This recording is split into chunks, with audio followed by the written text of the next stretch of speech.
and you gonna murder this one and murder that one. Talking all that bullshit. I'ma put it to you like this, yo. This is for the nerds, this is for the brainiacs, this what we deserve.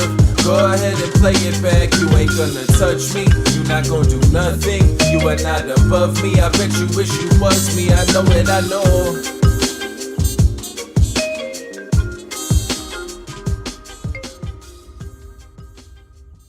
What's up, everybody? Welcome back to another episode of the Only Friends podcast. We're here after dark again. I promise you it will not be quite as spicy of an episode as it was yesterday. We're a little light on the comedic relief tonight. Joined by the one and only child of the sim, Landon Tice. Wow, is this how it gets thrown to me? Yeah. Okay. Yeah. I know, it's new for you. I know, I'll take it. Okay. Conrad doesn't acknowledge my existence. Well, I so understand. You really look like you're doing a commercial for that Great States game right there. Yeah. It's really on display. You have a weird angle going on here, but it's I don't know why this guy's on the screen. Matt Hunt joining us as well. We're here for Strat Chat today. He's got a spicy one. Yeah, got a little interesting hand to look at. And then I guess Conrad's going to give us a little sideline reporting from the NAPT. We've got visual from Conrad, but we can't hear you. audio. We can't hear you. Conrad. Can't hear him? You can't hear me. Probably for the better. I can hear him. Hopefully chat can. Okay. Well, that makes All right, probably one of us. Good. Yeah. Listen, guys, listen. I Just look at imagine if we look at can't my hear him, lips. they can't hear him, since you're probably just hearing desktop audio. Well, Conrad, it's been nice to see you. Been fun. Thanks for the attempt, big guy. Silent Connie's really not the same, Like Conrad without actually being able to hear him is a different experience. I actually think it's fantastic. Much better. Yeah, it's to be probably an seen. improvement from your Bullshit. perspective. You have to sit here with him every day. Yeah, This is absolute just bullshit. seeing him I with have a to deal with close-up. this.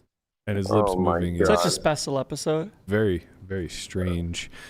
Oh, Guy from Montana said they can't hear him. Oh, so you can hear him. Oh, this We is just been beautiful. talking over him. So we don't know what Conrad's saying. We're just talking shit. Yeah, it's unlucky. All right, Conrad. I'm talking Well, shit. thanks a lot. We'll see you later. Later, squad. All right, that was Conrad live from the beat at the NAPT. I can only imagine what that sounds like when you listen back to that. Just a lot of laughter. Yeah, it's probably chaos. Yeah, a lot of laughter. Is with us he talking playing about or is he just reporting again today? Well, he played. Oh, he already today, played? but Ouch. he was asking everyone for interviews, so I'm assuming He gone. it didn't go well. He didn't get the job done like me and Landon did, huh? You two might be the only two, to be honest. Oh, Tortoise is still in there, and so's Melissa. Turtle and Melissa have a chance. Turtle doesn't bust day ones, man. Turtle he just turtles his way through. Well, I don't know. There is a good chance that there's going to be a pretty decent overlay on this thing. Oh, you think? Well, I saw as of They need 1,000 runners? 1,000 plus the rake. A little more, yeah. So like, I don't know, call it 1,100. 1,100-ish. Yeah.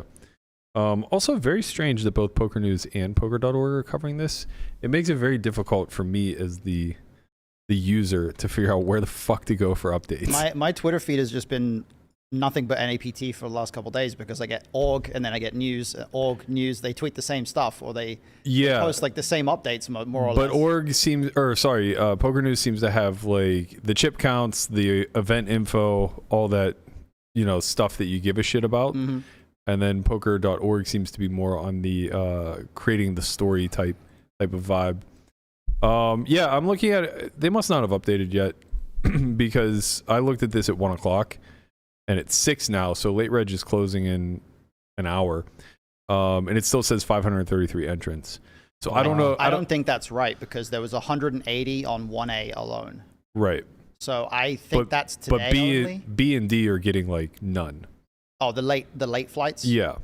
Yeah, I don't think they'll get very many, but they might just about hit it is what I'm saying, I guess. Like if they got 180 on 1A, say they got maybe 350 on 1B and they get 350?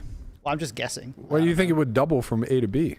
Sometimes that happens. Like you look at Venetian events, sometimes that happens. They get 100 day 1A, they get 200 day 1B sometimes. Let me look. I would assume that this is the updated total minus today, if I had to guess. I would guess they probably needed like 500 coming into today. if I had to take a stab at it. Well, you know, Conrad's going to be in the 2:30 a.m. flight. well, you know what's funny is if 533 is the updated total coming into today, then you know if the evening flights have been getting almost nothing, then they probably did get like 300 for 1B. Okay, here I can actually tell you. That's good. Let's look at the numbers. That's definitely updated at least up until this one. So yeah, 180 for 1A.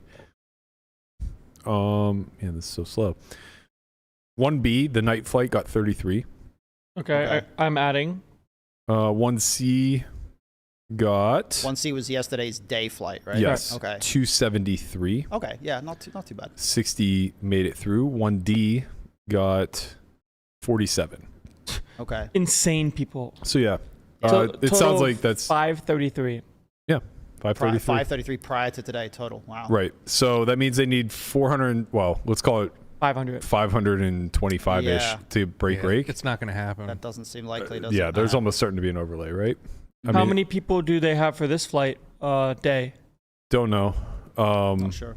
But I mean, it's not updated anyway, I should say. Well, let's see. Let's see what they say for. Oh, yes, it is. 330 players for That's- 1E. So, Okay. So they're going to need another like 220 Yeah, between And the next then- hour and the night flight. seems unlikely. Seems Overlay alert. it don't look good, cuz. Overlay alert. Everybody that was complaining that NAPT gave away too many free seats and that you weren't going to get any free overlay money in this field, God damn it. Wrong. You're wrong. Wrong. It happened wrong, anyway. wrong. Well, how do we happening- feel about that for the first, call it, main back in the U.S.? I mean, And it I can give overlays. my thoughts, Yes. but I hate tournaments. This field looked like a 5K from 4 years ago. Yeah, I think that this, just judging by like what my 1A table was like, that there were like 2 wrecks at my table basically all day, or maybe 3. A lot of pros. Definitely one of the tougher $1,600 buy-ins just because of that. And I think that the event has struggled to attract enough wrecks, or in comparison to some series, I think it's struggled to attract wrecks.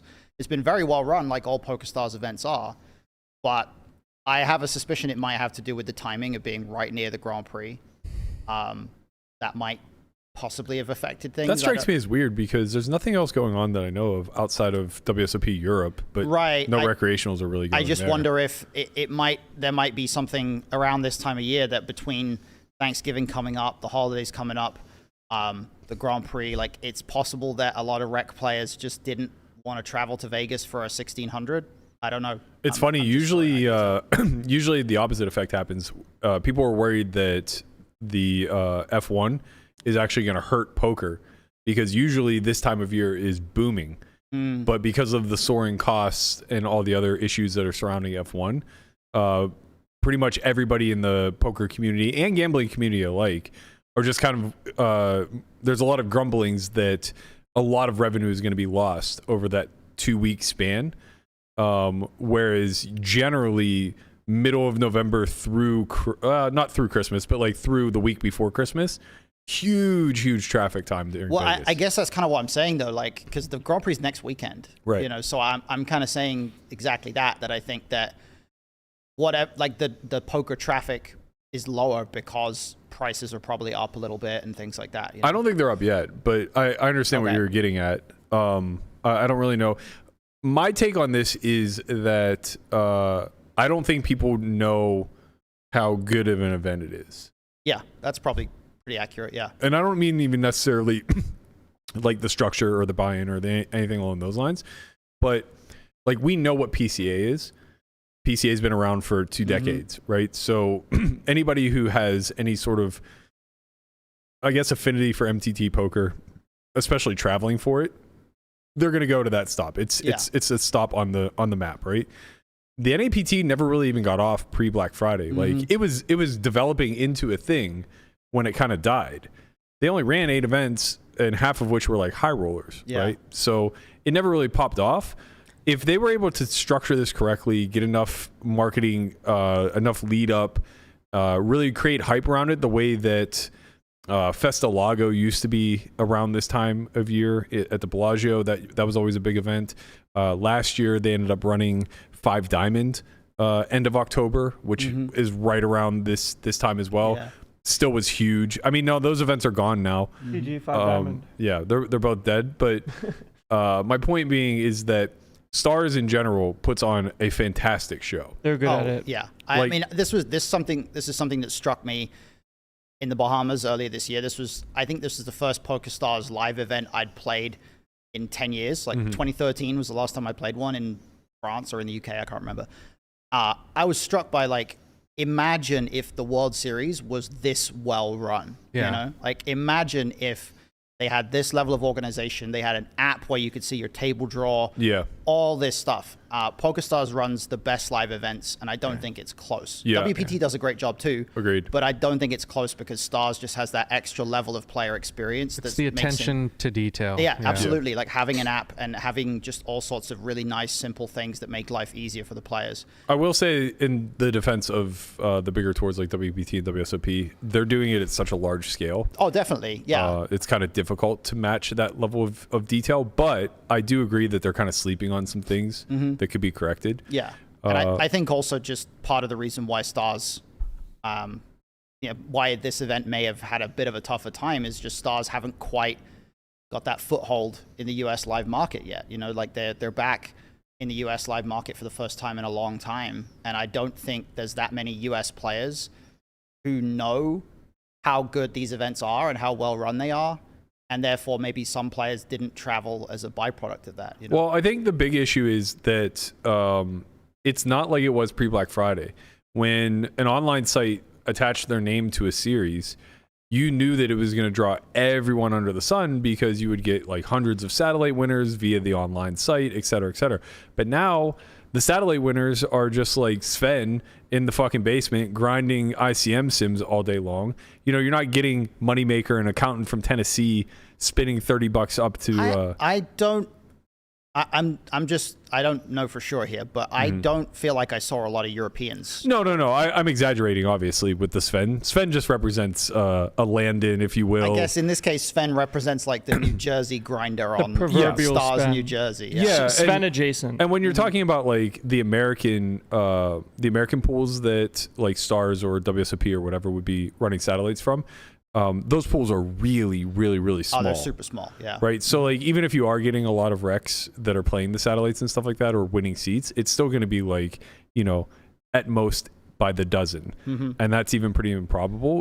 Also, they still do have rest of world. So they could be running satellites rest of world to come to this if they so chose. I don't know if they actually, well, there's two questions. Yep. I don't know if they did that, and I don't know if they're allowed to do that because of the separation between Stars US and the rest of Stars. I'm almost 100% positive you're allowed to.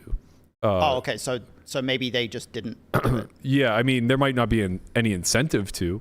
Like, I don't think Stars New Jersey runs any EPT satellites. Well, that's kind of what I'm saying. Like, I'm not sure. They may just not be incentivized to. Yeah, they may have just chosen. But like the not Stars to. pros came, right? Tonka's here. That's true. Lex is here. Yeah. You know, there's a handful of their representation here that is the global company as a whole, I guess. Lex playing with Nikki in the big game. Yeah. Yeah.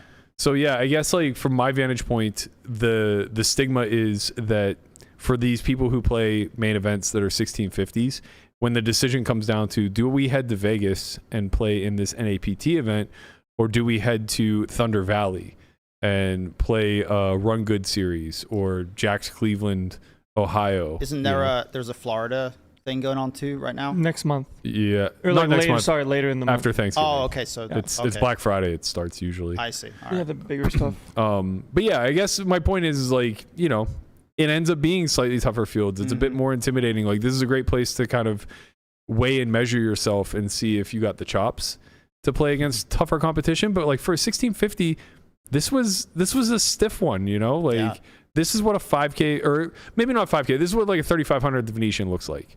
Yeah, that's probably about right. I mean, Yeah. I had, even before you were at my table the other day, I had Max Coleman, I had Michael Wang. Well, rumor is you had Anthony Hugh there. I did have Anthony Hugh there. He was going to be the next name on that list. Spoiler alert for the hand we're about to talk about, I guess. David Kay was there, and there were at least a couple, right towards the end, Mike Holtz, the WSOP.com like leaderboard, Yeah. perennial leaderboard champ. He was there as well. Like there were some tough players, and it's for a 1600. Like you compare this to like a Win mystery bounty, it's just totally different field. Yeah. I wonder why that is. Because you're right.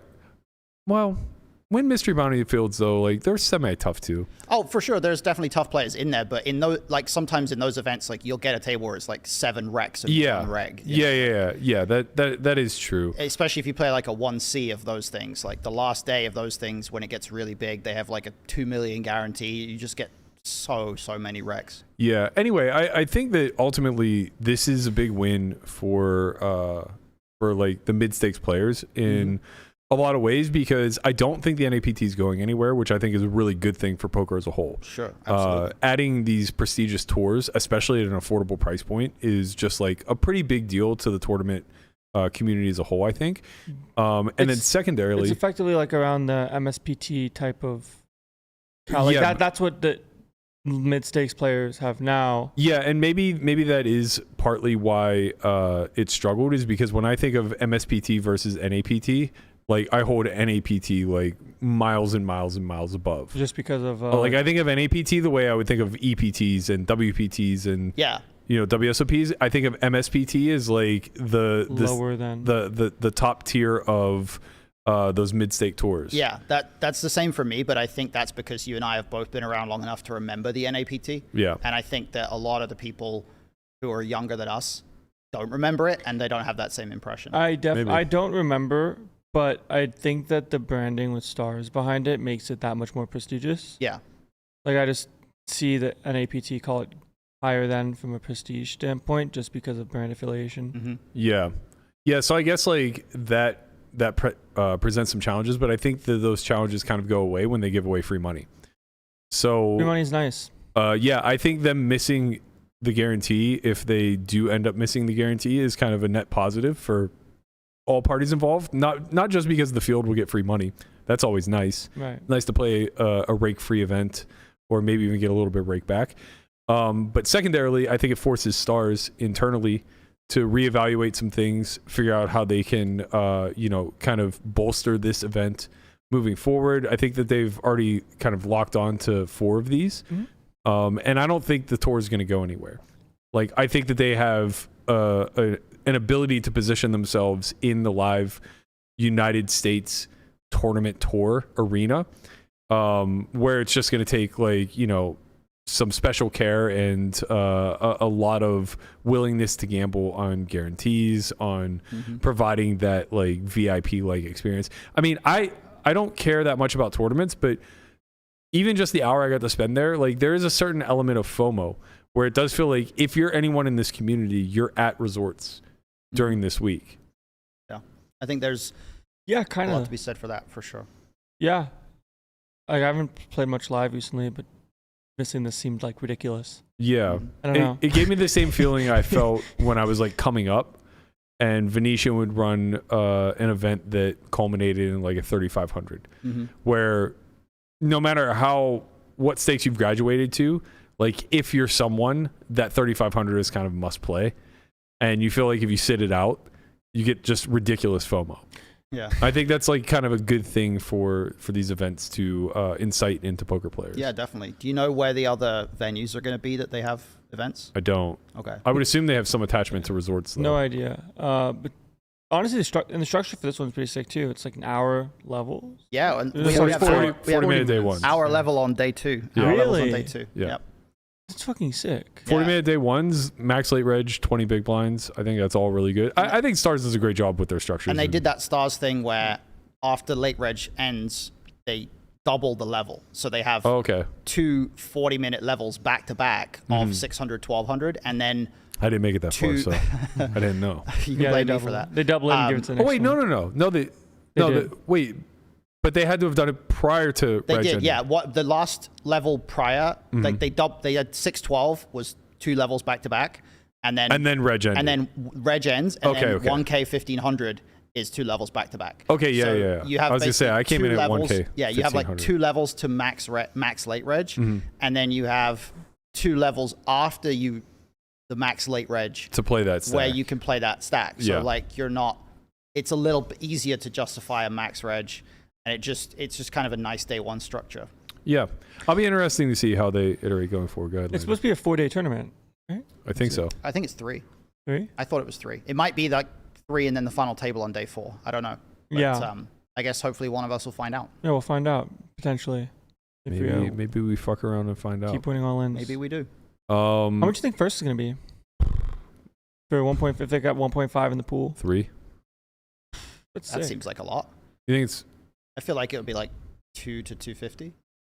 Yeah, I guess I could 20 see to like 15. 25% of the pool in a. 20% would be 3. Oh, it's 1.5 million guaranteed. Yeah. Oh, okay. I thought it was 1 million. Never mind. It's kind of sick. might Oh, be if it's a million, then there's It's no. not. It's 1.5. Okay, that's what I thought. It might be 3 then. Yeah. Okay. Yeah, but I mean, I think 3 would still be the high side. Mm-hmm. Especially with an overlay, they're probably going to want to spread Like that out. 250, 275. Yeah, something like pretty that. good. Pretty Can't nice for a sniff at that. 1650. Yeah. You know, Yeah. for a 10K, that would be $1 million. A little quick math. Quick maths. Quick math. Shout out to Jesse I don't even know Lonis. if that's true. Won a 10K. He did. He did. After we were literally just saying, haven't updated anybody on Binwin or Jesse Lonis lately. Yeah, he decided to show up. Yeah, just Hey, what's ship up? it. Why not? Eventually, Binwin and Jesse Lonis are going to play heads up in a tournament, and it'll never end because neither one can lose. Well, or we'll find out just who the real chosen one is. It'll be the irresistible force and the immovable object, and I don't know which one is which, but I'll tell you work what it out. may end up happening is they just get aces versus aces, and someone free rolls the other. Yeah, that actually could happen. That's how we figure it out. Yeah. Right. It's just it's inevitable. It's bound to happen. All right. So you and Landon both bagged heaps. You We guys did. have roughly 10 starting stacks apiece. We've done well. In the process of bagging these chips, you had a hand against one Anthony Hugh. This must have been right before I got there. Now, It was. before we get started, I want to make sure we get the mechanics of the hand correct. The only reason that I even know anything about this is because Landon saw the hand both from you and from Anthony, and there's a discrepancy on okay. stack sizes. Okay. So how I'm confident are you? I'm probably wrong. Okay.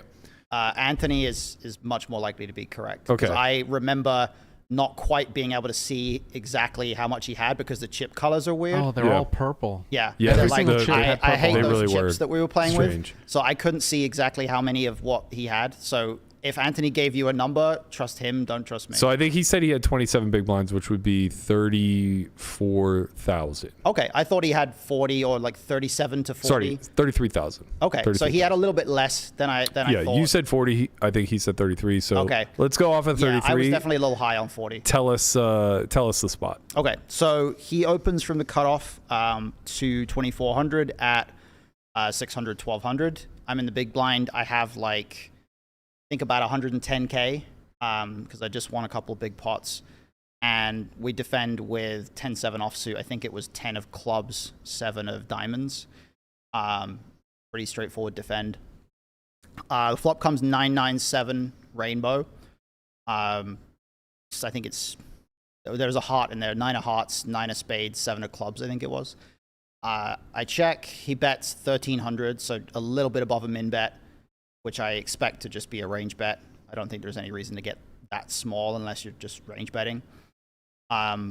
We raise to 3,500. Pretty good board for small check raises. He then clicks it back to 7,500, and we call.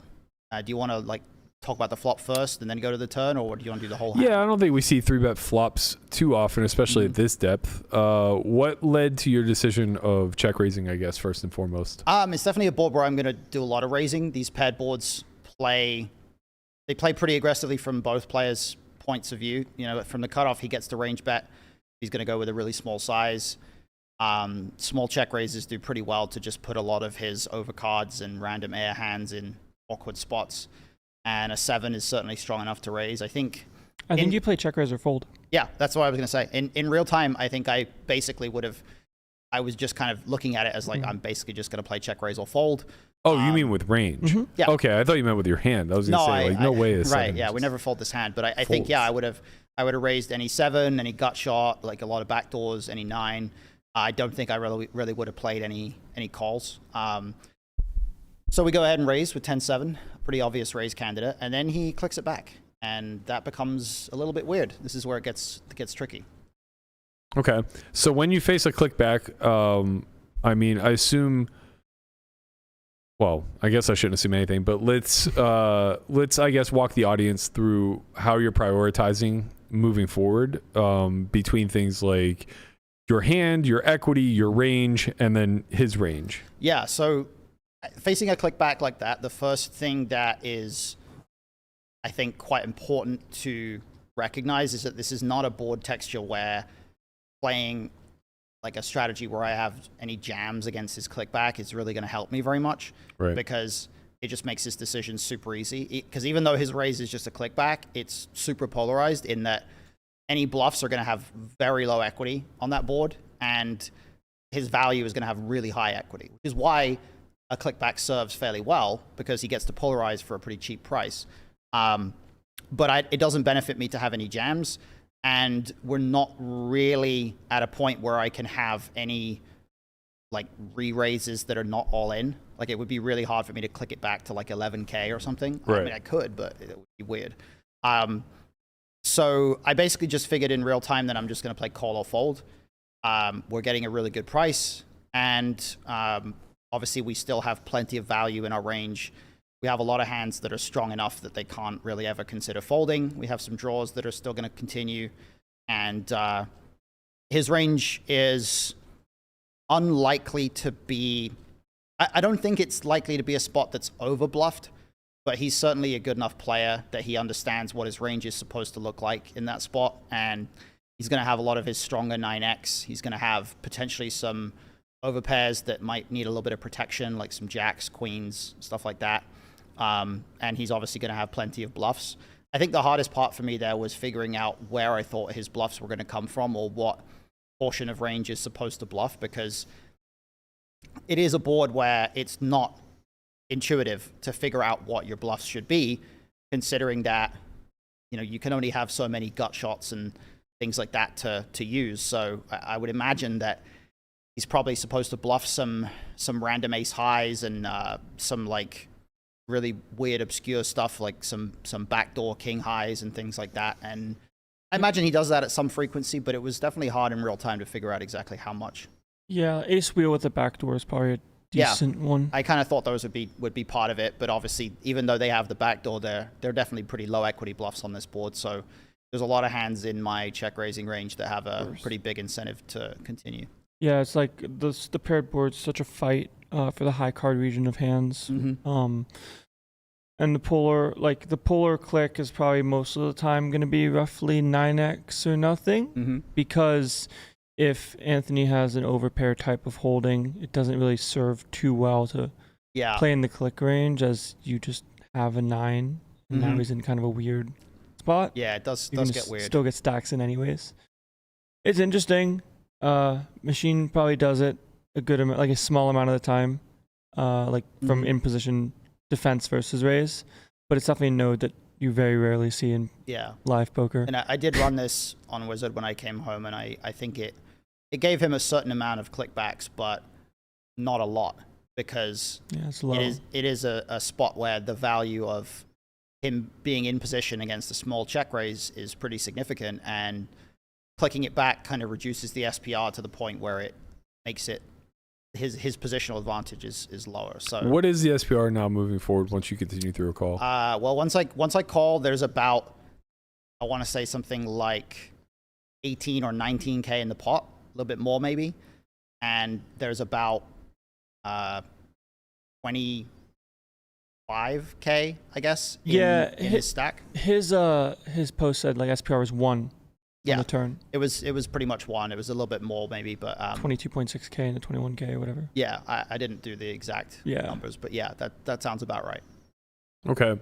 And then we see a turn of 10 of hearts. Okay. So puts the 9 and 10 of hearts out there, so it puts a few combo draws out there, and it also improves our pair from a 7 to a 10. So there's not really a lot that we now beat that we didn't beat before, but we have a better pair. He's never 3-bet clicking a 7. Exactly. He's not 3-bet clicking a 7. We have, even more blocking power than we did before, and we are obviously still in pretty decent shape. We check, which I think is fine. I didn't really consider having a donking range in real time, but you do get to. Yeah, when I ran the sim, it actually did want to have some donks. Yeah, it's because we have more Jack 8 than he does. We have more like 8-6 than he does. We still have a lot of 9x. So leading for like quarter pot is something that I am supposed to do in theory. I did play it as a range check, and against that, he's not supposed to do a ton of betting when check 2. Right, because you're going to be more protected than solve. Right, exactly. So he then bets 5,500, so he bets basically quarter pot, which I think is a very reasonable size, because even a lot of my like 7x that raises the flop, if I have 7x without any kind of a draw, like even like 7 deuce backdoor. Yeah, like just 7 deuce, no backdoor. There's just a lot of stuff that has a really awkward continue in a spot where we're just not going to, it's not going to be easy for us to just check down and win, given what the board texture is. Mm-hmm. So there's definitely some hands in my range that have a pretty tough decision against that size, but obviously with 10-7, we can't fold. We have too much equity. I think I would have certainly folded some 7s. I would have probably also had some check jams here, considering that the turn does bring the combo draw, and it is possible for me to have some stuff that has like, you know, pair, gut shot, and a flush draw or something like that might jam. Pair open ender. Yeah, stuff like that possibly. But yeah, we do decide to just call, and we go to the river with a pretty low SPR at this point. Yeah, I think its SPR is 0.5. Something in that area, yeah. Yeah, makes sense. Okay, so at a 0.5 SPR, the river comes, brings a one-liner to an 8. Yeah, brings a jack of diamonds, okay. Which is an interesting river. It's definitely a river card that gives me more straights than it does him, in the sense that he's probably not going to have too many hands that contain an 8 in his range. I don't think he would 3-bet 9-8 on the flop very much. I don't think that... You don't think any like Queen 8 backdoor King Queen type hands? Some of it, but like he can't. He doesn't have every combo at full frequency. Yeah, of course.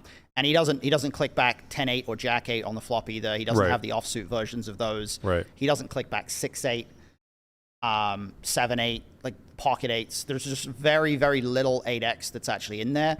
Yeah, it's basically 9-8, and then maybe Queen 8. Yeah, Queen 8 with a backdoor, and then King Queen. Yeah, and I also think that his full houses don't click back on the flop either. His full houses, like... Yeah, you have too much hand. Right, yeah. Pocket 7s, 9-7. So I think his clickbacks on the flop, there's a lot of Ace 9, King 9, Queen 9. I did expect him to open all those combos in full. Maybe not Queen 9 off from the cutoff, but Ace 9 and King 9 definitely. Mm-hmm. So I think that there's a lot of stuff in his range that has a hand that's just going to check back always when I check. And you know, when I have 10-7 and I check and he bets, like, it sucks because it's not really a particularly great hand to just bluff catch with, considering that I already have so much 9x in my range anyway, and I have full houses and things like that. Like, if I was bluff catching with 10-7, it would probably be like calling too much. Yeah. I would have to think that he was over bluffing, which seems pretty unlikely. Yeah, it's hard to find one on the 4-liner when It most is, of yeah. your clickbacks have some interaction with the 7, 8, 9. Right. It's hard to find those over bluffs. And I just felt like when I check, I just lose. Like, I just It's a good enough reason to bet. Yeah, I mean, man. like, if I check, he jams. A lot of the time he jams and I have to fold. If it goes check, check, I lose. But when I have a full house, when I have a straight, I do have a pretty big incentive to just be all in, because my straights don't want him to just easily be able to check back with a 9. Right. You river straight, he checks back ace 9. It feels like a disaster. Exactly. So I just figured, I looked at it as a spot. I was like, clearly, when the jack comes out there, I recognize that if I had a straight here, I would not want to check. If I had a full house, I might want to check, depending on what full house it was exactly. But with the hand I exactly have, it's a really, like, it's one of the very few bluff candidates that are actually really good there because it blocks so many things. It blocks 7s full, it blocks 9-7, it blocks 10-9. It does what you want it to do without winning the hand. Yeah, exactly. And You it just don't win if you check. And it also, yeah, you don't win if you check. So we just kind of went for it. We just jammed, and The wizard likes it. The wizard likes the wizard. Well, the wizard liked it, but I now realized that I did get the stack a bit wrong. So Sure. I have to rerun it with exactly correct stacks. Sure. But wizard did actually like specifically this 10-7 was like one of the main bluff combos that it picked when I ran it. But I did, like I said, I ran it with a slightly higher SPR than what the actual SPR was. It's probably just a byproduct of hands that actually get to the river, right? Yeah. Because the hand itself doesn't exactly contain many happy properties to I mean, be bluffing it with. just has those blockers to some of the houses. You know, that's really about it. I think Yeah. the main thing I think that I was conscious of, or the main thing that kind of led me to make this bluff, is the fact that I put a lot of time and energy into trying to make sure that I can find bluffs in the spots that nobody bluffs, right? And I looked at this river and I was like, nobody bluffs when they jam here. You know, like in tournaments at least, like even the players that are good enough to know that they should have some bluffs or figure out what their bluffs are. You think about it after the fact. Most Yeah, of the time. exactly. You think about it after the fact. In practice, you have the value and you don't really actually find the bluffs. So I thought, okay, this is a spot where if I'm in his shoes, if I have a 9, I hate life. Like you face a jam here and you're like, oh my God. And he did that exact thing when I jammed. He immediately did the, I wish he hadn't jammed kind of a face. And as soon as he did that, I was like, okay, I know this player is pretty good because it put a 9 in a tough spot. Yeah. And that was kind of the goal. It was the recognition of a spot where people don't find the bluffs in this situation. People don't find the value bets because when they have a straight, they just check and then they win and they don't get value. So there are certain spots that if I immediately get that sense of like people don't bluff here, I want to try to find a bluff there, and I did. So we went for it. All right. What are you writing on a clipboard or something? Yeah, it's a guapo. Ah, okay. Send me the Zoom link. I didn't know he was just gonna cut to me. Yeah, you guys these guys have a new strategy where they talk back and forth to each other, these whiteboards. Like Guapo's got a wrap it up whiteboard. Yeah, like the other day he gave us the wrap it up whiteboard and we carried on for like another 20 minutes. I could sense the frustration from Guapo's. His timing isn't always the best. Okay. We won't get into the poo talk again. All right, so Dun, dun. I actually have it pulled up on Wizard. I'm gonna Oh, nice.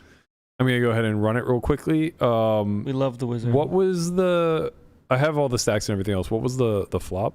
9 of hearts, 9 of spades, 7 of clubs. Okay. It's the rainbow board. That's super fun. Probably should have did this sooner to give everybody a proper visual. It's okay. You had some Twitter arguments to be in. You're on your phone. No, I think I was looking at Conrad to make sure that he wasn't sabotaging the Basically the same podcast. thing. So it went quarter flop, raise to. It didn't go quarter. It was like min bet or 1.1 bigs on the flop. Okay, yeah, quarter is like 1.3. Oh, okay. But yeah, I should change that. Just I mean, it's pretty sick with the wizard. You can just click a little pencil and just like custom the. it really is edit the nice. tree. I love it. It just goes so quickly. All right. Yeah, I So ran, he went 1 blind. You went 3. I went like I raised like 2.8x. Okay. Yeah, So he made it 1300. I raised to 3500. Okay. All right. When I ran this, wizard preferred a bigger check raise size, but that was playing a. Yeah, it wanted to go 3.7, but Yeah, like when I ran it, it wanted to go like 5 point something from my version. yeah, that was probably deeper. Yeah, exactly. But yeah, like I said, I probably would have played a check raise or fold strategy. So in fact, if you want, you can delete the call from my game tree because I probably wouldn't have played a call. That's fair. Yeah. Okay. Let's do these things and see how it changes it. Well, in any event, Landon, you like this play. Said you like. He loves finding bluffs. I man. like this one. I like this one a lot. It was really good. I just feel like there's so many spots where people try to, like, it's just not even too face up in a sense, but like you pay here with a 9, you just feel like you're not the smartest. Mhm. And now it's like It's it's a fun inverse where versus someone that you would never run this against, they always beat you in the pot with the 9. Yeah. And you feel like an idiot. But then in the other shoes, when you have the bluff here and you have a 9, you're like, they never have a bluff here. Mm-hmm. And then you fold and you show a 7, and then they feel like the idiot. Yeah. Right. So and I did show a 7. I didn't mention that, but he was like, show a 7, show me a 7, and I showed him a 7. Yeah. And then I think he felt pretty frustrated. But I told him at the end what I had. I told him I had the 10-7. He made it 5.8. I raised to 3,500, 35? which I guess is just under 3, and he clicked it back to 7,500, which is like 6.3 or something. Yeah. All right, we're getting in the thick of it. Did my screen share go up? Okay, that's good news. All right, look at this. Okay, so we can run this through start to finish now. Flop is obviously range check, no shock there. He gets to range bet. Let me just change this to strategy on the left. Yeah, there we go. Need the EV. Okay, that's not even strategy. Oh yeah, you got the orange theme. Yeah. There you go. We're rocking the orange today. So yeah, he gets the range bet. Does so. We deleted your call. And this is what it looks like, basically playing that's about close right. to 50-50. I think I probably would have missed some of the like king 3 backdoor type stuff. Yeah, those are sick. Ace deuce, king 3, like the 3-2-0 with the unblock is really nice. Like the deuce. Really, I would feel like these would be a little bit more intuitive. Yeah. If you're playing no call, I mean, I would call these hands a lot, I guess. Yeah, the issue with call is you keep their ace high in, and that's an issue for you. Yeah, I think I would have maybe been a bit more linear than that, just because I feel like I get floated by a lot of his king highs, and it just kind of feels bad. But I get why that's there. Yeah, I'm looking to see like which ones are clear that I would miss. Like I would miss the offsuit ace X, but again, like I would just default to calling these, like the king queen, the ace 10s, ace 7. Well, not ace 7, but like ace 8. I would just miss these in real time, I think. And just peel them. Yeah, I would mostly just peel a lot of the ones that I would miss. I would just like naturally peel, like king 8 suited. I would probably just be peeling there a lot. Anyway, I think what's noteworthy, just for people that are seeing this that might not be accustomed to seeing an output where there's no calls and it's just pure raise, is you would think that if I'm forced to play raise or fold here, it wouldn't want to raise 45% of the time. Right. But it's just an example of when it's a tiny bet on a paired board like this, and I have all this 9x, and I just have a bunch of decent equity hands. I'm getting such a good price to raise. And that's you're also choosing a small size. Yeah, and it's one of the reasons why I would have had this kind of a strategy here. Right. He actually does 3-bet a lot here, but that's more than in the version that I ran. That's interesting. Well, it's predicated off you having no calls. Ah, yes, of course. If he doesn't know that you have no calls. That makes sense. That makes a lot more sense. Right, which we probably shouldn't have deleted calls. So you want to run it with him assuming that I have some calls? Yeah, that because makes sense, his assumption's more important than what you're actually doing. Right, yeah, you're right. So now we're only raising 28%. Does it raise 10-7 off? Because I thought it did in my version. Oh, it raises suited. Let's see. Small. Okay, small frequency. Yeah. All right. Some combos a lot more than others. But it'll be in there at least. What is it? It's 10-7 with what are the? I think I had 10 of clubs, 7 of it was 10 of diamonds, 7 of clubs, I think. And it likes using which one? It likes using a diamond? It likes using 7 of diamonds. It only cares about the 7. Not the one I had. Yeah, it only cares about the 7. Okay. Blocks 9-7 suited, I imagine. Yep. We punted. Correct. We punted. No, let's not go so far. Fortunate. Okay, so now he 3-bets never. Yeah, okay. This is much more in line. The version I ran, I think it had like a 5 or 6% frequency. But Okay, so he has like 1%. Right. It just wants him to follow fold in position. Yeah. So it wants him to play a lot of traps.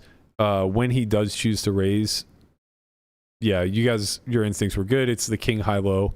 So it's not even the ace wheels. It's the king high low, like king 6. Ace high just floats. Ace high just float. Yeah, too strong basically. Too good. Bluff later. Jack 6. Yeah, with backdoors. It's like almost the hands that are almost Jack hands 10. love to click. Yeah, Jack 10. A hand that's almost a hand. Right, it's like Jack 6 is like a hand that almost counts. Hunt was right about the overpairs. 10s through kings do it all at a low frequency. Little bit. Yeah. Okay. Yeah, 10s are nice. You unblock the 7. I do find that to be a little bit interesting though. So you were in your mind targeting a 9 on the river. On the river, yeah. I was trying to make a 9 indifferent. Man, I find that tough for half pot, but I understand. I understand the reasoning. I just have so much 8x. Like, Yeah, no, I get If it. he calls all of his 9x, like that's punting. Well, he shouldn't be 3-betting that much 9x. No, but I mean, if he calls all of the 9x on the river, that he 3-bets on the flop. Like if he just auto calls ace 9, king 9, queen 9 on the river, that's punting. Is it? I don't know. So. I don't know that he gets there with that. Much. Well, let's see. Let's run. Turn was 10 of what? 10 of hearts. Backdoor. Yeah, you do lead. It wants me to have leads. Really high percentage. Leads are based. Not like, 10-7 though. Yeah. 10-7 is pure check. But you have too much hand. I don't think he would expect me to have leads there. So let's get rid of the lead. Yeah, okay, just take it away. Yeah, let's run it with no donks. King, queen, because I wouldn't have had them, and I don't think he would expect me to have them. Right. Yeah, I looked at a spot today where I check raised. So like he never bets. So this is the thing. It's like he has such a low frequency. This is why I think it all ends up being a call, because he raises. In theory, he 3-bets flop so close to never, and then he bets quarter pot on turn so close to never. Yeah. That when those two things occur and he actually has a hand, it seems impossible to fold. It is funny how we can still have all the tools and resources, and then like a sim can just be fantasy land. Yeah. Like this is how can you go back to if you rerun the flop with me not having a call again, because that'll force him to raise more. Yeah, it'll give him a range. Yeah. Yeah, for sure. You're playing against fantasy ranges. Yeah, I'm just curious. Go to filters, bottom right. I just want to see what the frequencies are in this fantasy range. So, yeah, I mean, like whatever gets there basically calls. Okay, so what are his folds on the river? What's that 40% of folds? Queens is like ace 9. Oh, okay, ace 9 off. Yeah, okay. Ace 9 off is the one. Yeah. But then there's weird stuff like, I lost it. I didn't see it. There we go. Like Jack 6 calls. Yeah, right. Like how. So like that's never gonna call, but like ace 9. Yeah, probably never gonna fold. Jack offsuit is in there. Like this is super weird. Right. You know, so but like, I think intuitively, like ace 9's not gonna look at itself and just be like, let's flip for it. Well. To be fair, that's a clearly loaded assumption based off of what actually happened. Yeah, exactly. Let's talk about what actually happened. Yeah, go ahead. Because what happened was I didn't know in the aftermath what he had, but from the fact that he tanked a bunch, I just figured he had a 9. Yeah. And he told you, Landon, he had queen 9. Yeah. So he folded, and he told Landon he had queen 9, and that's pretty much the kind of hand that I was hoping he would have. Ace 9, king 9, queen 9, I think are the types of hands that I was primarily targeting. So this kind of worked out perfectly. Like it's not often that your opponent has the exact hand you hope they have, and then they end up folding it, which is exactly what you wanted to do. But it worked out pretty well. So I think just based on the sort of agonized fold that he made, I think indifferent is how I would describe a 9 in that spot. So I think it worked out okay. Yeah, I just wonder how often. I mean, because here's the thing: like we do a lot of this sim work, and we try to hold ourselves to the standard of the machine. But like, let's be honest, we're all out in the streets. At the end of the day, we're all freestyling to a certain degree, right? And I'm hesitant to use the word blunder or error or mistake, because you would have to be privy to the answer in order to call something a mistake, in my opinion. Otherwise, like you're just. Everybody's just operating off their best assumptions. Absolutely. I mean, I think there are obviously, with the more nodes you add to the tree on the earlier streets, or the more different actions are taken, like when it goes check, bet, raise, re-raise, call on the flop, etc., the more you introduce a margin for error, right? Because as soon as I make a slightly wrong assumption about his betting range, and then he makes a slightly wrong assumption about my raising range, and so on, you just get to a point where both of us have pretty inaccurate perspectives on the other person's range by the time we get to the river. Right. And so it does become a bit of a street poker scenario where I just have to look at this and say, do I think he's capable of folding a 9? And I certainly thought Anthony was in that category where he's good enough to know that I have a lot of 8x, and he's also a player that I play against enough, because I played against him at the series a bunch as well. Yeah. I play against him enough that I want him to know I can bluff in this spot, like, because I am going to play hands against him in the future where this is going to matter. Right. And it definitely is a spot where it's important for me to make sure that this player knows I have bluffs here. So I just figured it was a really good opportunity for me to actually have a bluff in a spot where most people don't bluff. And now going forward, I know that he knows that I can have bluffs in these spots. Yeah, especially when you're not the one at risk. That seems to be a helpful addition to this. In truth, I don't know if I would have played the hand this way if he was the one who had 110K and I was the one who had, 33K or whatever it was. Right. Because that creates a circumstance where, like, I'm not incentivized to over bluff as much as I am in this spot. Like, there was an element of it which is like it's a relatively low buy-in tournament. He's a good player who has a big edge. Like, I know he's probably not going to want to make like a ton of light call-offs against other good players. Like, that was part of it. And if I'm the shallower stack, I can't say for sure that I would have played the hand the exact same way. But I do think that we're early enough in the tournament that ICM doesn't really matter that much. Right. So I don't think there would have been like. Well, it's more so just the confidence that the play is going to work is already relatively low.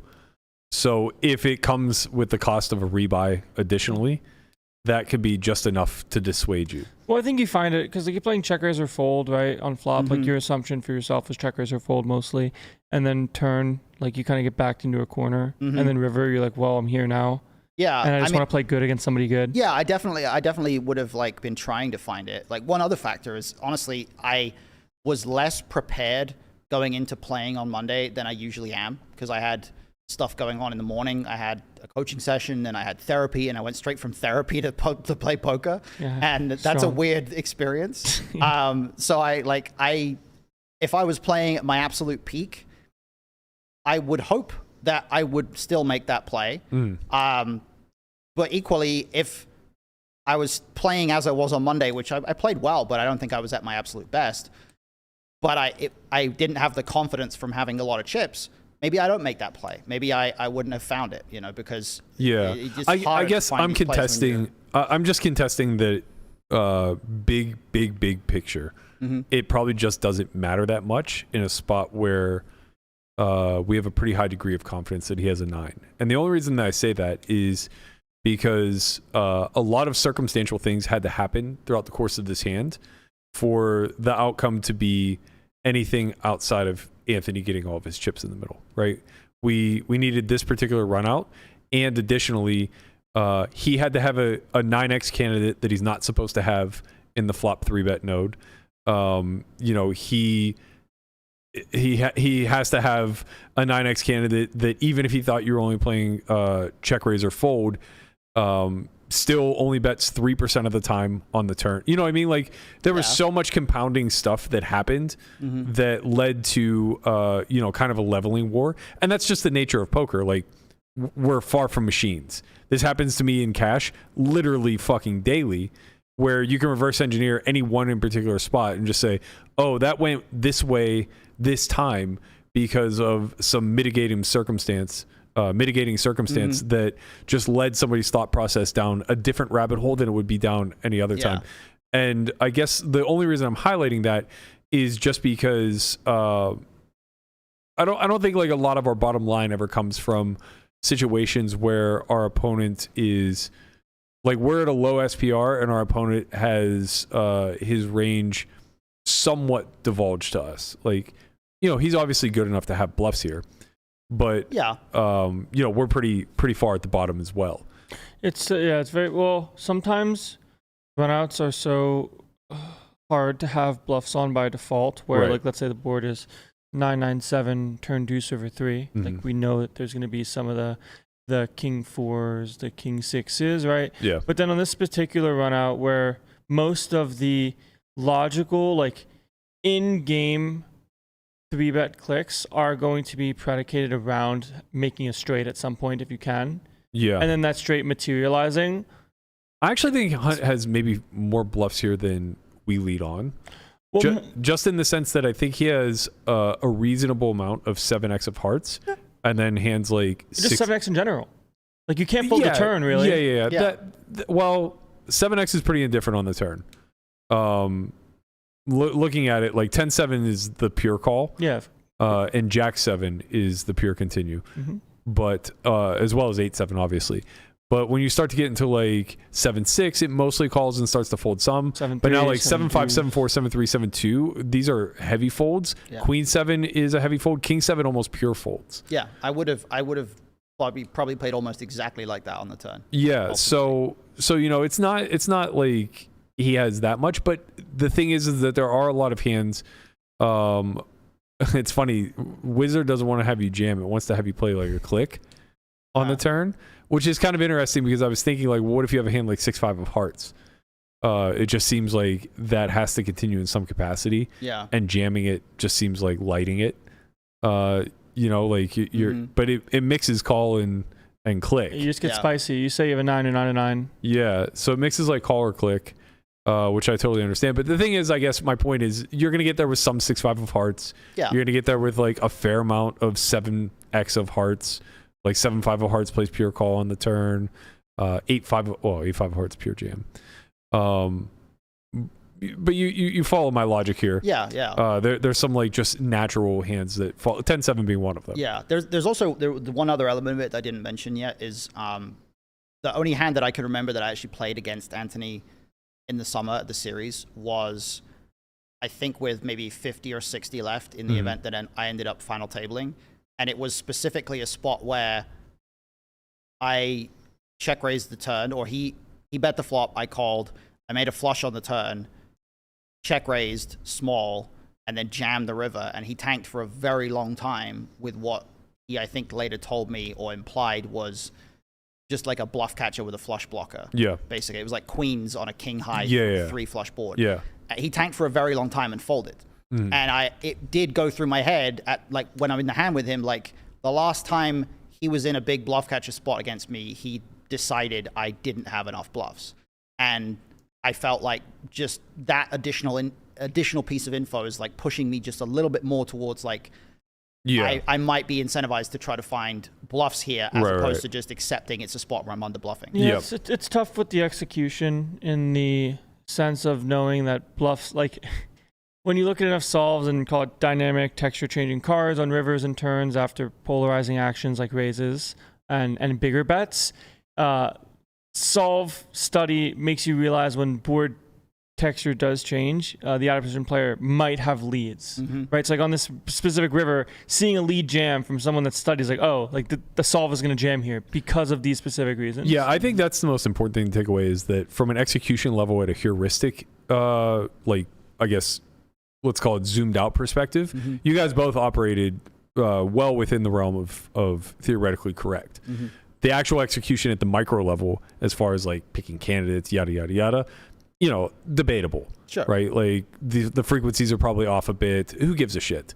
I think, and that's the point. They're always going to be off. Yeah, right. Yeah. I think that's what it comes down to because at the end of the day, you know, I'm basically just kind of like throwing shit at the wall to talk about here because I think that it's an interesting spot and it's worth going into further discussion. But like I guess the point I'm getting at is at the end of the day, if you don't pull this bluff off, it doesn't fucking matter. Right. Like that. Yeah. That's ultimately like part of why I try to find these bluffs in this spot. Like if I you know what? I misheard what you were trying to say. You're saying like, it doesn't really matter if I'm not able to find bluffs here. Well, yeah. But sorry, I shouldn't say that it doesn't matter if you're not able to find bluffs. I'm saying specifically with this particular candidate or whatever. Like, it's an indifferent hand. All of your bluffs are going to mix, check, and jam. Yeah, absolutely. I guess the way I'm looking at it is it like if this bluff doesn't get through, it doesn't matter. You know. Yes. Very valid point. If I bluff here and I get called, it's like whatever. At least now a guy I play against relatively often knows I can have a bluff in this spot, you know, and that's the trade-off. Every time you have a bluff in a big spot against a player you will play against in the future, that player, even if they call, now they know you can have this bluff in this spot, and that carries with it some amount of future value. Yeah, I think what I was trying to highlight was just the simple fact that you considered jamming, like lead jamming river, is in and of itself good enough with a hand that mixes. Yeah. If you had missed the jam with 6-5 of hearts, that's a huge blunder. Yeah. It's just a pure shove, right? Yeah, if you had missed the jam with 10-6 suited, that's a blunder. It's just a pure jam. Those ones, like, you just can't. Like that's where you might miss the heuristic altogether. Not you specifically, but like when people check and show those hands down and lose, or check, get jammed on, and then fold and think like, oh, I just saved myself, 10 big blinds or whatever the case may be. That's actually where the massive blunder is coming in, because they missed the heuristic, and the heuristic is 8x needs to lead jam. Like there's very little 8x that doesn't just open rip. It's like a sliver of ace-8 suited doesn't open jam, and then you protect with like king-queen suited. Yeah, my guess in real time was that the full houses would check to allow an 8 to jam. Is that accurate in the sim? Yes. All of your 9x checks. So 9x checks to like including houses. Potentially. Oh, okay. So, 9x checks to potentially bluff catch. And king-queen checks. King-queen checks to get value from an 8. Right. An 8 jams to get value from a 9. Like a straight jams to get value from a 9. Right. And then bluffs as well. Okay, so yeah, this is honestly, I don't want to blow my own horn too much, but this is pretty much exactly how I would have played this spot. Yeah. The only thing that like maybe you wouldn't have done in real time that is necessary is you have to front load with 7s. So like 7s can never get here through this line. Pocket 7s, you mean? Yeah. When you say front load, you mean? I mean, like you would either have to 4-bet the flop or check raise the turn. Oh, I see what you mean. So pocket 7s like needs to get money in. Yeah, it specifically like just doesn't want to arrive at the river this way. Yeah. Okay. Interesting. But that's like the one lone hand that you're 3-betting pre-flop some of the time. Yeah, you know what I mean? I Like, might have done that, honestly. Yeah, it's like such low frequency that you ever have. Yeah. I think that just being able to call it consider the bluff, find the bluff, and then do it from a place of logical sense is kind of what I'm trying to strive for at the very least when it comes to sim knowledge. Yeah. Yeah, and I think there's just. I think it was good. I think it was really good. Thank you. Yeah. There's a lot of players out there who they'll study the sims a lot and they'll have a decent idea of what their bluffs are supposed to be in certain spots retrospectively, like Landon said. But I try to put a decent amount of energy and attention into being the person who actually does follow through and recognizing in real time I'm supposed to bluff here and I'm actually going to sack up and do it. Yeah.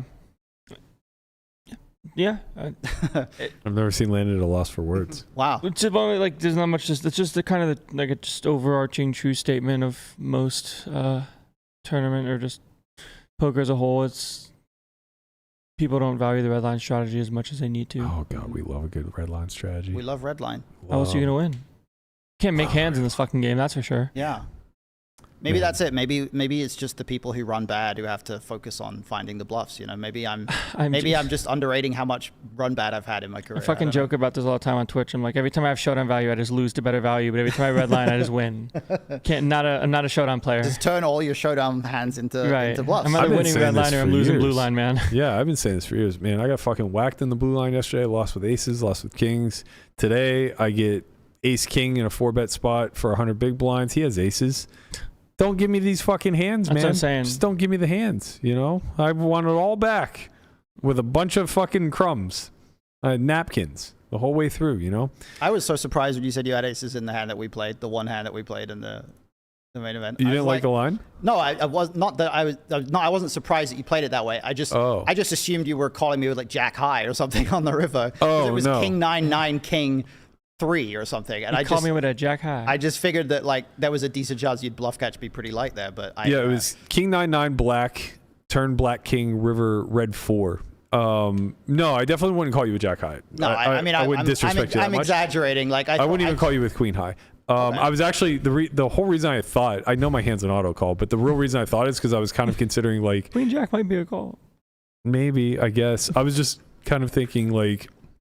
You're not gonna what ace highs I would want to call with in this spot, and like how important are suits. And I felt like blocking the flush suits was good because you would have a turn lead range with so many of your draws. Yeah, it was weird, honestly, for me, because first of all, I expected you to range bet the flop, and when you didn't, I was like, whoa, what's going on? Yeah, I don't think I range bet there. I mean, obviously I don't. I check right. back in specific. Obviously I don't, because I didn't. I don't know if it's right or wrong. I Yeah. just expected you to do that for some reason. It might have just been, I don't know what it was. We can but look a second bonus hand for the people. bonus hand. Yeah, it basically. Fuck, I just closed Zoom. It's fine. It's fine. It's just a simple hand. You opened from the cutoff with like 25 bigs or something. Oh, I think right? he gets checkbacks. And, Actually, I can run it real quick. Let me Okay. reopen Zoom because it's the same stack depth and positions. I defended queen 9 off. It came king 9-9 flush draw. Sorry, Guap, I'm calling back in. I'm going back in. And the flop went check. Turn was another king. So it was. I expected that I'm supposed to be betting turn here more than I probably would in practice. I kind of like check with your hand a lot. I was really unsure what my strategy is supposed to be on turn, honestly, because I didn't really feel like I had an accurate idea of how much king X was in your range. Mm-hmm. So I didn't really feel like I knew exactly what line I'm supposed to take with a 9. Like, am I supposed to protect against your king X? Am I supposed to just bomb and not care when you have a king, or something else? So I think we're too ended deep up for you to checking. bomb and not care. If I had to, Probably, yeah. If I had to guess, Yeah, I mean, I think in reality or in I practice, would imagine this is gonna be like a lot of B40, yeah, and then a lot of check. that's probably about right, honestly. Yeah, I'm sure you're gonna check back a lot here. Like, you have a lot of hands that don't want to get check raised. Like pocket tens feels really dumb. Yeah, so it's not really range back. Yeah, Check back okay, about yeah, half the definitely. time. Yeah, that's definitely not a range bet board. Okay. Look at aces. Look. Why do you say you're bad at tournaments, man? I can't take it. I'm bad at tournaments, not poker. There's a difference. That's very true. Well, to be fair, I obviously wasn't thinking about the spot right because my specific aces pure bets. Is it spades you bet?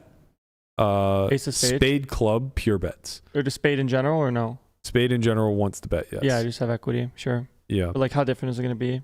Not that bad. Yeah, I was thinking about the spot the opposite way. I was thinking that by holding both front door and back door nut flush blockers, less likely to get check raised by air. Yeah. Therefore, more likely to be 9. Mm-hmm. Bad for me, kind of thing. Bad for bro. Yeah, you can make us flush, I guess. At depth, it's funny though. At depth, I would think about it the way that the solve comes can out. make it flush. Yeah, because we're so deep that it doesn't matter. Like if you check raises me with flush draws, who gives a shit kind of thing. Yeah. Offsuit ace clean. Yeah, and maybe I actually have that inversed. So yeah, check turn, king of clubs. I suspect I'm. The thing is, I don't need to protect my hand though. Yeah. But I imagine there's a fair amount I can just get value from. I just imagine. Well, I mean, you block a lot. He's gonna call you with ace high a ton. Yeah, so and you're mostly playing check here. Yeah. Makes sense. Oh, I am. Yeah, you only bet 11%. Okay, Yeah. that makes me feel better because I definitely would have been checking a lot there, partly out of confusion and partly out of right. just not really being very confident of what my line's supposed to be. Yeah, it's weird. It mixes between B40 and B67. Okay, so it's not bombing. That's good. So your line is effectively I guess just one size strat it. This looks kind of nuts. Yeah. Yeah, Like half pot I can't really discern the difference here between when it's choosing 67 versus 40. Like it's not like as if flush draws are preferring the smaller size or 9x is preferring the smaller. Yeah, it's just this is why I'm just a one size guy. Yeah. I mean, we could just, if we simplified this to one size, it's probably, if I had to guess, it's probably gonna be B67. I would just. It would probably be the middle between the two sizes. I would just split and just go half. Oh shit! I thought I could optimize it. You can click You have to PB. you have to rebuild the. Yeah, the I would have tree. to start again from the beginning. It doesn't matter. It's fine. Yeah, I mean, I like the thing that stopped me betting turn was I'm not sure what I'm targeting here. Right. Like I'm not, because you obviously have some pocket pairs that just are counterfeited and just snap fold, Right. Mhm. and you have a lot of ace high that doesn't fold. You have some queen highs and stuff. So I'm like, what can I target with what size? Man, I'm so happy to see this because one of the big reasons why I elected to check back the aces was that I was positive I would check back 10s through queens in full. Mm-hmm. I'm just like, there's no way I would bet these hands at this depth, spade or no spade. Like I'm just pure checking them back. In hindsight, like it's obvious to me why those would be checks. I guess in real time, I just thought This is one of the classic spots where it's like spots people range bet where they're not actually range bets. These high card, middly type of paired boards where you have the hands you're talking about. I can thank Airball for this one. That Studying heads up helped. It's like, why do you want to check raise? Right. Why do you want to bet queens and get check raised? Right. Like, feel dumb. Yeah, it feels real bad for sure, Feels especially bad. when you're against Queen 9. Yeah. Okay, yeah. So if you play check on turn, ace is pure check. Yeah, you have Okay. 2 aces in your hand. How Yeah. do you get Wow. called? You play good. Yeah. Queen starts to bet for protection. Jacks, maybe I guess not for protection. You maybe get value. just for value. You just get yeah. called by ace high. Like, look how much he folds ace high. But like Jacks that. pure checks again. Yeah. Jacks is a Interesting. pure double check. But tens again, like near pure bet. Yeah. I imagine this is just some Yeah, you skip a intertwining pair with- every time, right? 9s you check, 8s you bet. Yeah, kind of. Super weird. Like, Well, 9s is quad, so Yeah, I'm just we'll fucking around. let you take one off here. Yeah. And then the river was 4 hearts. You led for a full pot. I imagine that's gonna be pretty good. I was kind of afraid that you were gonna Pile. just jam. Nah, he can't. I wasn't sure what my size is supposed to be, but I You guess did good. Pot Oh, and a yeah, I half. picked the right, Low the right over bet. size. Pot and a half is correct. Over Okay, bet, over so bet. I went a little small. I think I went 8,500 into. Yeah, I think you went full pot. Yeah, like I say, I exactly was a little like I wasn't as focused as I could have been Monday, and I was actually having a little bit of trouble calculating pot sizes at times. I was like, oh, my brain was just kind of You and everyone else. yeah, and I fucking hard, man. Yeah, those chips were ridiculous. But I was kind of sad when I only saw pot. oh, you I was like, really this- thought I was just gonna like I just go thought like massive. I was like, this is a king. Like Almost. it didn't like I thought a 9 would be more likely to overbet than a king because you know just board locking and whatnot. I mean, I would have definitely just had one size here. I would have just the that's size fair. that I picked. I would have bet with all my king X and all my 9X. Yeah. And I would have probably picked the low cards as bluffs as well. So that's kind of Oh wow, my hand's nice. a pure fold. oh sick. My exact suits, which Don't really don't exist. get here this way, I accidentally owned your ass. they pure fold. Yeah, I'm surprised my hand. Well, I guess I'm not that surprised my hand mixes. I imagine everything that's not a full house wow, mixes. that's wild. I guess it's just I have. I mean, so yeah, much look 9X at and Queen King 10, X. by the way. Queen 10 call. Like you call Queen 10 high. Yep. Yeah. Calling Call some of Queen those high. queen highs. You just block his king high and you block his 9x. I would just I was about to say I would think this is where a lot of the bluffs are coming from, but I guess like you just get to the river with an infinite range.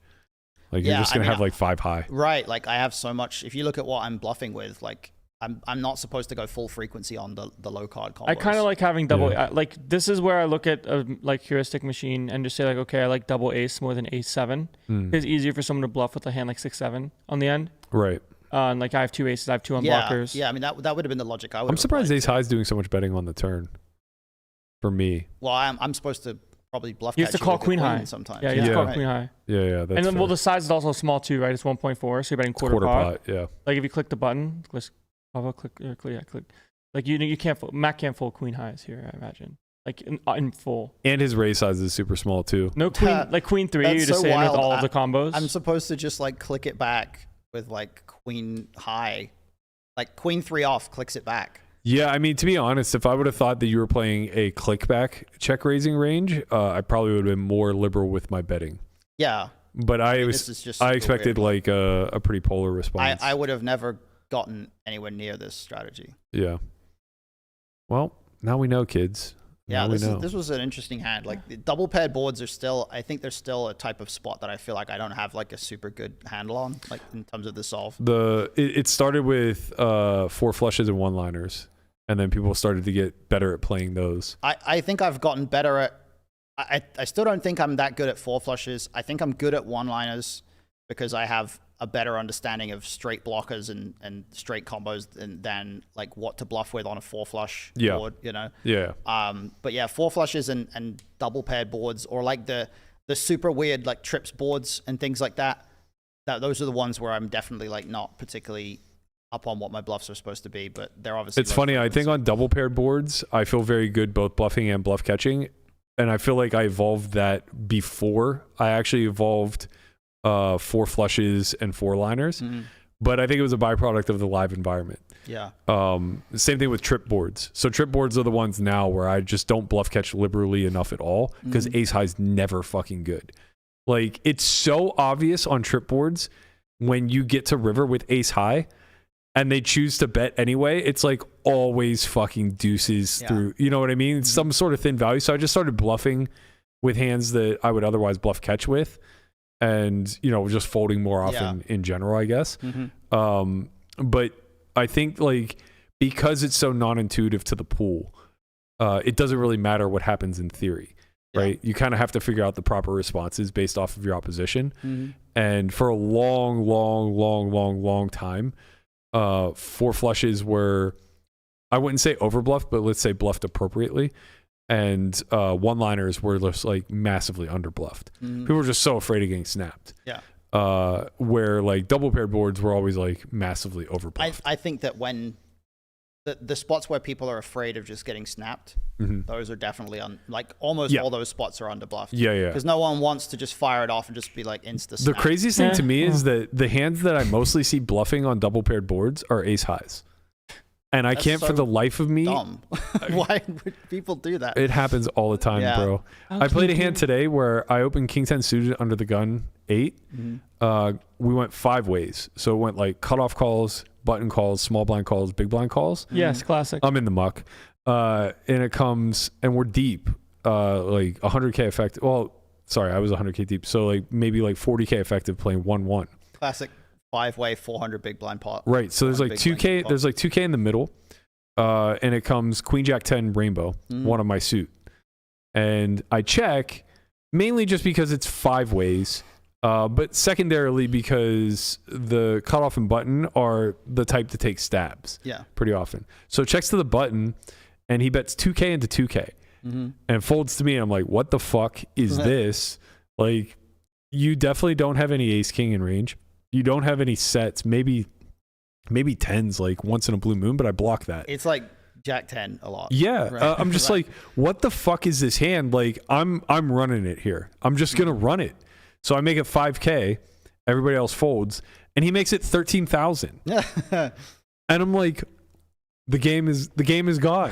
Uno reverse card, mate, back in your face. Like, mate. What the fuck is going on here, mate? So we're you're like, not allowed to say mate. I know. You're not. Well, it's an ironic mate, but it's like, so we're like 30K to start, and he just put in like half our stack. I'm just like, how the fuck am I check raising king 10 on queen jack 10? Repping ace king in a spot where I just know I caught this guy like dead smack middle of range, and now all of a sudden my stack's being threatened and I have to fucking fold. They always have it, bro. What would you suspect is it at this point? Because you're right, but queen like jack or 8-9 or something. Bro, if he had queen jack, I would have just smashed. Like, Godspeed. You want to call it off? I have 13 outs. Fuck you. Well, yeah. I mean, like if you know he has queen jack. I didn't think there was a chance in hell he had queen jack. 8-9 though has got to be high frequency. That would have been my best guess, but I think even he's like aware enough to not do it. He just had king 9 off. Oh, that too. But it's insane, man. It's insane. Of course it's insane, but you play in these games because people are insane. I know. No, I'm not complaining. It's just what triggered it was I said that I think people bluff a lot with ace high on double paired boards. Oh. And you're like, what the fuck is that? And it's like, yeah, this was exactly that. Like, right. What the fuck is this? He's like, I have a good hand. I want to put more money in, and I don't want to see an ace on the turn or a 9 on the turn that kills my action. You know? Yeah.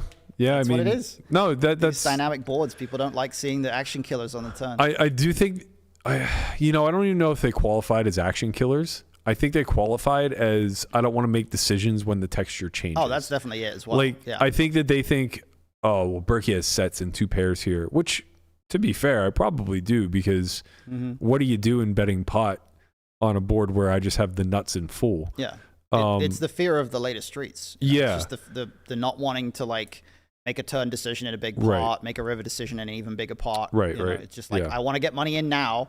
Because at least if I get it in now and I end up getting sucked out on, I can say, well, I had the best hand. You know? It's just so wild. Like, and the craziest part of all is I do still feel like I'd fold equity.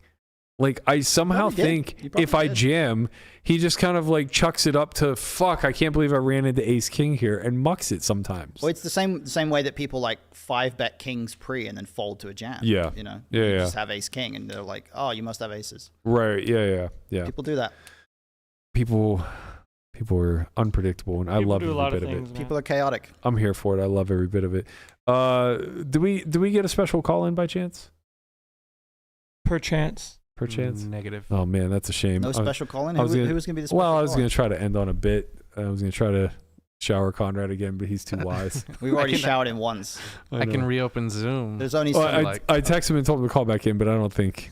there's only so many times he'll tolerate being showered in one Yeah, episode. that's true. I tried, team.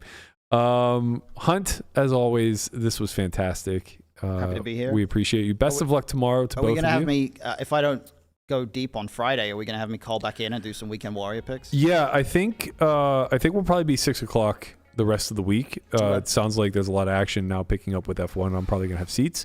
So if that's the case, we'll I'll just shoot you a text, have you on standby. I'll give you my Premier League picks, and Yeah, we can hopefully keep me at the top of the we'll have you leaderboard. fly in and fly out. But otherwise, if you're still in the event, you can just text it. If I'm still there, I'll just tell you, screw you guys, I'm winning a tournament. You know? That part's true too. Hopefully you and Landon are both still there. Yeah. Love to be there. Got that 5 ball. Is Tortoise still in? He's dead. Feels like a fucking scam.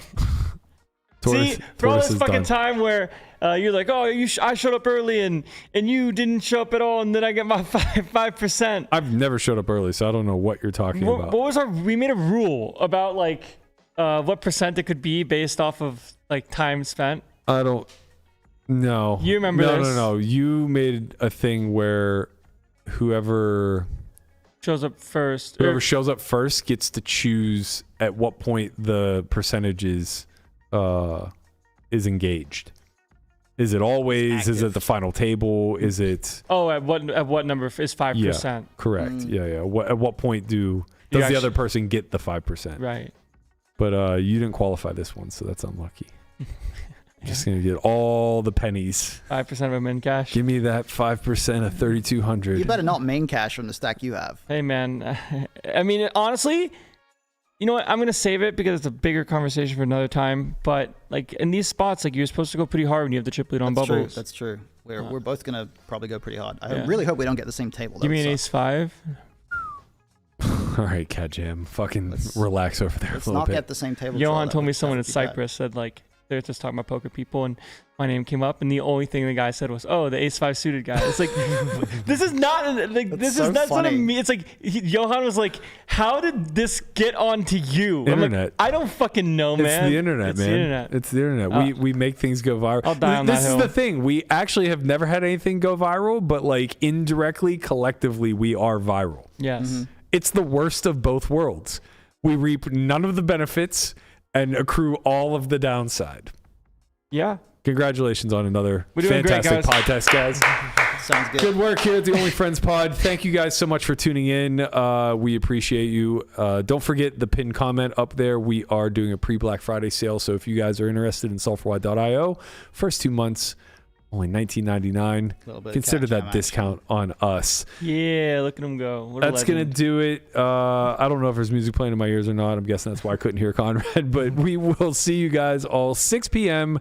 Pacific tomorrow.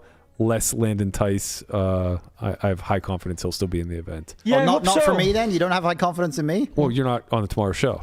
Oh, regardless. that's true. Yeah, but Damn, you bro. will be less me anyway. Like you, I won't That- be here regardless. Very fair point. Matt. Very fair point.